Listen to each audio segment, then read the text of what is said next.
तो आज हम लोग जानेंगे फील्ड इफेक्ट ट्रांजिस्टर के बारे में, जिसको हम लोग FET बोलते हैं। FET का फुल फॉर्म ही होता है फील्ड इफेक्ट ट्रांजिस्टर। और जैसा कि मैंने लिखा है, it is a 3 terminal semiconductor device. ये एक 3 टर्मिनल का सेमीकंडक्टर डिवाइस होता है। फिगर में आप लोग देख सकते हैं, इसके पास 3 टर्मिनल होते हैं, एक ड्रेन, दूसरा गेट और तीसरा source. It uses electric field to control the flow of electric current। इसको फील्ड इफेक्ट ट्रांजिस्टर इसीलिए कहते हैं क्योंकि ये इलेक्ट्रिक फील्ड का इस्तेमाल करता है इलेक्ट्रिक करंट के फ्लो को कंट्रोल करने के लिए।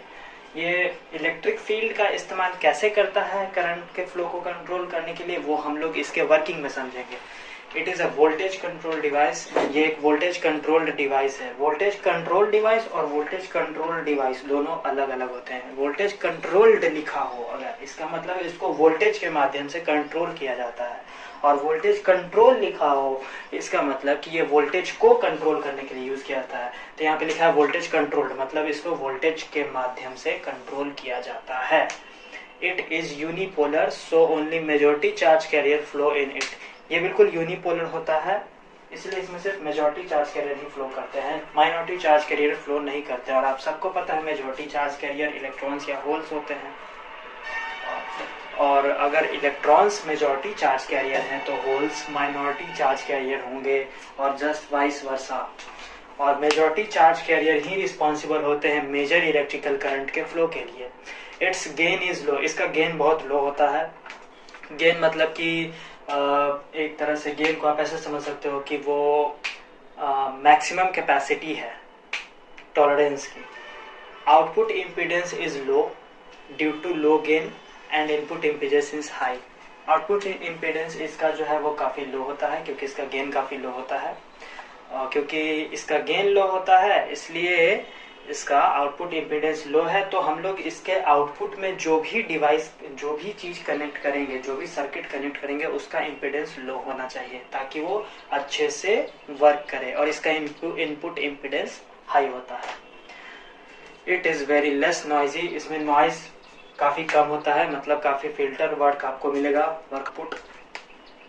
और अभी हम लोग समझेंगे इसके सिंबल के बारे में और फिर इसके कंस्ट्रक्शन के बारे में। ये भी एक ट्रांजिस्टर फैमिली का ही मेंबर है, FET। तो चलिए आगे समझते हैं। अभी हम लोग सिंबल को समझेंगे कि FET को किस टाइप से जो है डिनोट किया जाता है। वैसे तो FET हमारा 2 टाइप का होता है, पहला N चैनल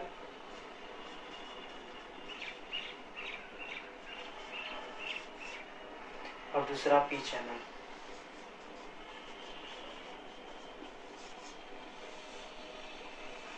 जैसे हमारे ट्रांजिस्टर में NPN और PNP होते थे, बिल्कुल वैसे ही यहाँ भी N चैनल और P चैनल होता है। तो हम लोग पहले N चैनल को बनाते हैं। N चैनल को इस तरह से डिनोट करते हैं, N चैनल FET।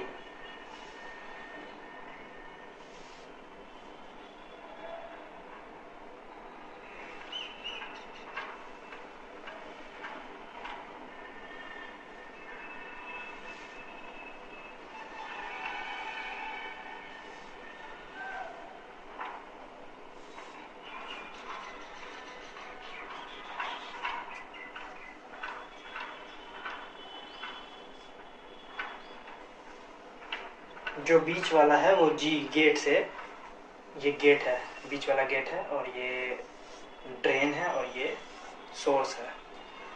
इसके यही 3 टर्मिनल होते हैं। गेट के थ्रू ही हम लोग ड्रेन और सोर्स के बीच के इलेक्ट्रिक करंट फ्लो को कंट्रोल करेंगे। और ये क्योंकि ये N चैनल है तो इसमें एरो अंदर की ओर होगा। ये एरो इलेक्ट्रिक करंट का फ्लो है, फॉरवर्ड बाइस। और हमारा P चैनल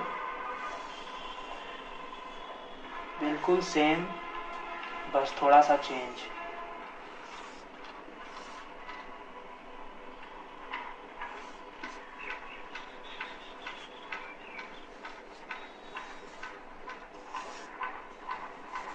एरो बाहर की ओर होगा।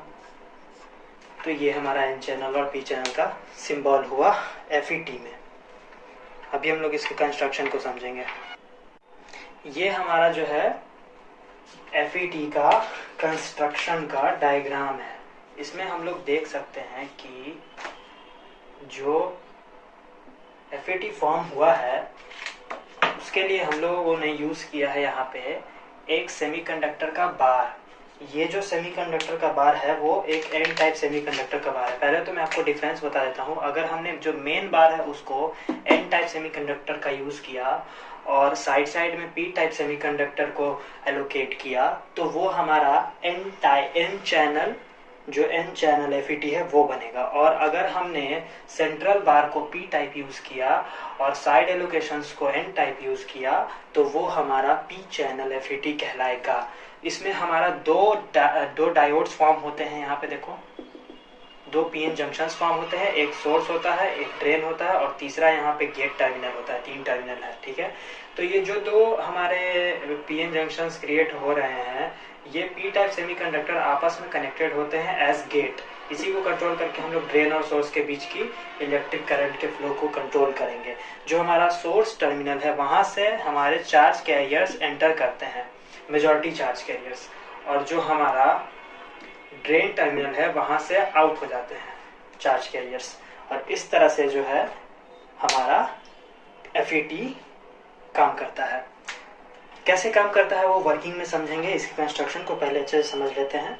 जो हमारा ड्रेन है, ठीक है, वहां से हमारा जो चार्ज कैरियर्स है वो लीव करेगा FET को, और सोर्स से जो है चार्ज कैरियर्स एंटर करेगा FET के अंदर। और डिफरेंस तो मैंने बता ही दिया आपको एन टाइप और एन चैनल और पी चैनल FET में। तो ये इस तरह से बनाया जाता है FET का डायग्राम। आप लोग ये बना दीजिएगा कंस्ट्रक्शन में। और उसके अभी हम लोग उसी चीज को जो है लिखेंगे वर्ड्स में कंस्ट्रक्शन में कि कैसे ये फॉर्म होता है एक FET। वैसे तो हम लोग एन चैनल के पर्सपेक्टिव में लिखेंगे, लेकिन उसमें दोनों चीज कंसीडर कर लेंगे कि पी चैनल भी कैसे होता है। तो ये हमने उसको वर्ड्स में लिख दिया। आप लोग को जब एग्जाम में लिखने के लिए आएगा तो आप लोग वर्ड को और बढ़ा सकते हो। जैसे वाइस वर्सा वर्ड को हटा करके इसी को एक लाइन और बढ़ा करके उल्टा करके लिख देना। तो इस तरह से कॉपी भरने का काम कर सकते हो। तो वही बात हमने लिख दी है यहाँ पे। आप देख सकते हो FET consist of a P type and N type silicon bar contain 2 PN junction at the sides. दोनों साइड्स पे 2 PN जंक्शंस कंटेन होते हैं। ये P टाइप या N टाइप का सिलिकॉन बार से बनाया जाता है। The bar forms the conducting channel for the charge carriers. वो जो बार हमने यूज किया है सेंट्रल, वही कंडक्टिंग चैनल का काम करता है हमारा चार्ज कैरियर्स के लिए। When the bar is of N type, it is called N channel FET, and the bar is of P type, then it will be called P channel FET. The two terminal which makes the diode are connected internally, and the common terminal is called gate. वही बात लिखी हुई है कि जो हमारे जो दो पीएन जंक्शंस बन रहे थे, जो 2 पी टाइप के सेमीकंडक्टर्स के जो हमने एलोकेशंस किए थे साइड साइड में, वो इंटरनली कनेक्टेड होते हैं और गेट टर्मिनल का काम करते हैं। The majority charge carrier enter from the source and leaves the FET from the drain. Drain से लीव करता है चार्ज कैरियर्स और सोर्स से एंटर होता है charge carrier. The space between the 2 gates is channel. Channel उसी central bar को कहते हैं, सेंट्रल स्पेस को कहते हैं, जो दोनों पी जंक्शंस के बीच में या दोनों जो हमारे गेट्स हैं जो इंटरनली कनेक्टेड हैं उनके बीच में स्पेस है, उसी को कहते हैं चैनल। अब हम लोग समझेंगे FET के वर्किंग को कि ये FET काम कैसे करता है। इसके वर्किंग को समझने के लिए अभी हम लोग समझते हैं कि जब देखो ड्रेन और सोर्स, ये हमारा चैनल है, ठीक है। ड्रेन और सोर्स के बीच में जब हम लोग वोल्टेज अप्लाई करेंगे, ठीक है, इसके और इसके बीच में हम लोग क्या करेंगे, वोल्टेज अप्लाई करेंगे। जैसे ही हम लोग ड्रेन और सोर्स के बीच में वोल्टेज अप्लाई करेंगे, ये हमारा नेगेटिव टर्मिनल, ये हमारा पॉजिटिव टर्मिनल है, तो इलेक्ट्रॉन्स क्या है, इलेक्ट्रॉन्स हमारा यहाँ से ऐसे ऐसे ऐसे ऐसे फ्लो करके ऐसे ऐसे ऐसे जाएगा, ऐसे ऐसे सर्किट कंप्लीट करेगा। तो क्या हुआ, यहाँ चार्ज कैरियर सोर्स के थ्रू एंटर हुआ, ड्रेन के थ्रू लीव हुआ, और करंट का डायरेक्शन उसके अपोजिट, यानी करंट जो है हमारा ड्रेन से सोर्स की तरफ फ्लो करेगा करंट, ठीक है। जब हमने वोल्टेज अप्लाई किया, ठीक है ना, किसके बीच में, ड्रेन और सोर्स के बीच में। अभी सिनेरियो क्या है कि गेट टर्मिनल तो खाली है, इसमें तो कुछ भी नहीं लगाया गया है, तो यहाँ पे डिप्लीशन लेयर तो फॉर्म होगा, डायोड तो फॉर्म होगा, लेकिन डिप्लीशन लेयर का विड्थ काफी पतला होगा, मतलब नेचुरल विड्थ होगा, उसको ना बढ़ाया जा रहा है ना घटाया जा रहा है। तो चैनल जो है वो हमारा खाली रहेगा, ओपन रहेगा, बाईपास क्लियर रहेगा, गाड़ी सर से निकल जाएगा, ठीक है। लेकिन जब हम लोग इसका अपोजिट करते हैं, जब हम लोग गेट और सोर्स के बीच में वोल्टेज अप्लाई करेंगे, मतलब गेट और सोर्स के बीच में वोल्टेज अप्लाई करेंगे, तो हम लोग गेट और सोर्स के बीच में जब रिवर्स वोल्टेज अप्लाई करेंगे, डायरेक्ट नहीं, फॉरवर्ड नहीं, रिवर्स वोल्टेज अप्लाई करेंगे, तो रिवर्स बायस में क्या होता है, डिप्लीशन लेयर का विड्थ बढ़ जाता है। तो डिप्लीशन लेयर जो हमारा बन रहा था यहाँ पे, उसका विड्थ इंक्रीज हो जाएगा और हमारा मेन जो रास्ता था, मेन चैनल था जहाँ से हमारा करंट फ्लो कर रहा था, वो रुक जाएगा, डिस्टर्ब हो जाएगा। इस तरह से हमारा ड्रेन और सोर्स के बीच का जो है करंट फ्लो कंट्रोल किया जाता है गेट के थ्रू एफईटी में। एफईटी इस तरह से काम करता है। हम लोग इसी को अपने वर्ड्स में लिखेंगे और अच्छे से समझेंगे अभी।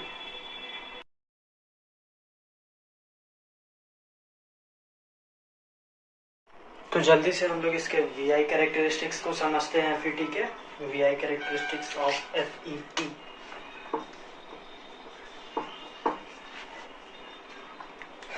तो इसका वीआई कैरेक्टरिस्टिक्स का ग्राफ हम लोगों को दिखाता है कि जब वैल्यू VGS की गेट और सोर्स के बीच में कोई भी सप्लाई नहीं होगा, कोई भी रिवर्स वोल्टेज अप्लाई नहीं होगा, उस दौरान हम लोग देख सकते हैं कि हमारा जो करंट होगा, ड्रेन करंट, वो मैक्सिमम होगा। मतलब कि उस टाइम पे हमारा जो एफईटी है वो एक परफेक्ट कंडक्टर की तरह काम करेगा, और जैसे जैसे हम लोग VGS का वैल्यू बढ़ा रहे हैं, वैसे वैसे IDS की वैल्यू डिक्रीज हो रही है। और एक टाइम आने के बाद ऐसा होगा कि जब VGS यानी गेट और सोर्स के बीच का वोल्टेज इतना ज़्यादा हो जाएगा कि वो हमारा ब्रेकडाउन कर डालेगा हमारे एफईटी के कंडक्टिंग कैपेबिलिटी को। तो इसमें टोटल 4 रीजन्स दिखाए गए हैं ग्राफ में: ohmic region, cut off region, saturation region और ब्रेकडाउन रीजन। ओमिक रीजन में हमारा जो हमारा एफईटी है वो उस टाइम पे ओमिक रीजन के, जब ओमिक रीजन में तब होगा जब हमारा एफईटी के जो हमारा चैनल होगा, उस चैनल के बीच में हमारा जो डिप्लीशन लेयर बन रहा था वो काफ़ी नैरो, काफ़ी थिन होगा और कंडक्टिंग चैनल काफ़ी वाइड होगा। और उस दौरान हमारा जो एफईटी है वो एक, समझो कि वोल्टेज कंट्रोल रजिस्टर की तरह काम करेगा। उस वक्त ये ओमिक रीजन में होगा। और कट ऑफ रीजन उस रीजन को बोलेंगे, कट ऑफ रीजन बोलो या फिर पिंच ऑफ रीजन बोलो, एक ही बात है। इसको हम लोग कट ऑफ रीजन भी लिख सकते हैं, पिंच ऑफ रीजन भी लिख सकते हैं। तो ये वो रीजन है जब हमारा जो VGS का वैल्यू है वो इतना इंक्रीज कर जाएगा कि हमारे जो करंट फ्लो हो रहा था ड्रेन और सोर्स के बीच में, उसको रोक देगा। क्योंकि VGS की वैल्यू हम लोग जैसे ही बढ़ाएंगे, गेट और सोर्स के बीच में वोल्टेज बढ़ाएंगे, तो हमारा डिप्लीशन लेयर चौड़ा होगा, मतलब डिप्लीशन लेयर का विड्थ इंक्रीज करेगा, जिसके वजह से हमारा करंट का फ्लो जो है ड्रेन और सोर्स के बीच में वो डिक्रीज करेगा। और एक टाइम आएगा जब वो बंद हो जाएगा, मतलब टोटली क्लोज हो जाएगा करंट का फ्लो। तो उस रीजन को हम लोग बोलते हैं कट ऑफ रीजन। देखो VGS की वैल्यू जैसे ही 4 से इंक्रीज करेंगे, कट ऑफ रीजन में आ जाता है। और वैसे ही हम लोग सैचुरेशन रीजन की बात करें तो ये जो रीजन हमारा दिख रहा है, ये रीजन, ये सैचुरेशन रीजन है। इस रीजन में हमारा जो एफईटी होगा वो एक्टिव मोड में काम करेगा, मतलब ये सैचुरेशन रीजन उसका एक्टिव रीजन है। इस दौरान परफेक्टली काम करेगा हमारा एफईटी एज ए कंडक्टर। तब VGS के इन वैल्यूज के लिए हमारा करंट फ्लो होगा और एक्टिव रीजन में हमारा एफईटी जो होगा वो लाई करेगा। और जैसे ही हमारा VDS ड्रेन और सोर्स के बीच का वोल्टेज बढ़ जाएगा, मतलब वो तो कट ऑफ रीजन तो तब था जब VGS का वैल्यू बढ़ रहा था, ठीक है, मतलब एक लेवल से एक्सीड कर गया। इस थ्रेशोल्ड से एक्सीड करने के बाद वो जो है हमारा कट ऑफ रीजन में चला जाएगा FET, और करंट का फ्लो ड्रेन और सोर्स के बीच में नहीं होगा। लेकिन एक ऐसा भी टाइम आएगा जब ड्रेन और सोर्स के बीच में जो हम सप्लाई लगाए थे उसी की वैल्यू इतनी इंक्रीज कर जाएगी कि ब्रेकडाउन रीजन में लाइक कर जाएगा। मतलब हमारा FET ब्रेकडाउन कर जाएगा और उसके ब्रेकडाउन करने की वजह से हमारा FET कंडक्ट नहीं करेगा चार्ज के फ्लो को ड्रेन और सोर्स के बीच में। अब हम लोग चारों रीजन्स के जो रिटन पोर्शन है, मतलब चारों रीजन्स को अपने वर्ड्स में लिखेंगे और समझेंगे कि वो क्या है और कैसे काम कर रहा है।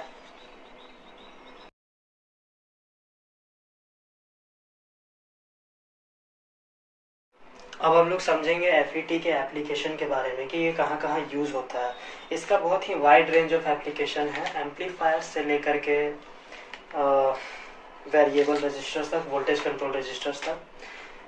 यूज्ड इन IC का मतलब इंटीग्रेटेड सर्किट हुआ। जितने भी टाइप्स ऑफ चिप आप लोग देखते हैं, चाहे वो फोन का इंटीग्रेटेड चिप हो, मतलब चिप कहने का मतलब उसका प्रोसेसर, या फिर कंट्रोलर, तो इस टाइप के जितने भी चिप्स होते हैं उनको इंटीग्रेटेड सर्किट बोला जाता है। और इन्हीं इंटीग्रेटेड सर्किट में हमारे FET का यूज़ किया जाता है। क्यों किया जाता है? क्योंकि ये साइज में काफ़ी छोटा होता है और काफ़ी कॉम्पैक्ट होता है। यूज इन OPMs में यूज़ होता है। सेकेंड सेमेस्टर में आपने OPMs पढ़ा होगा।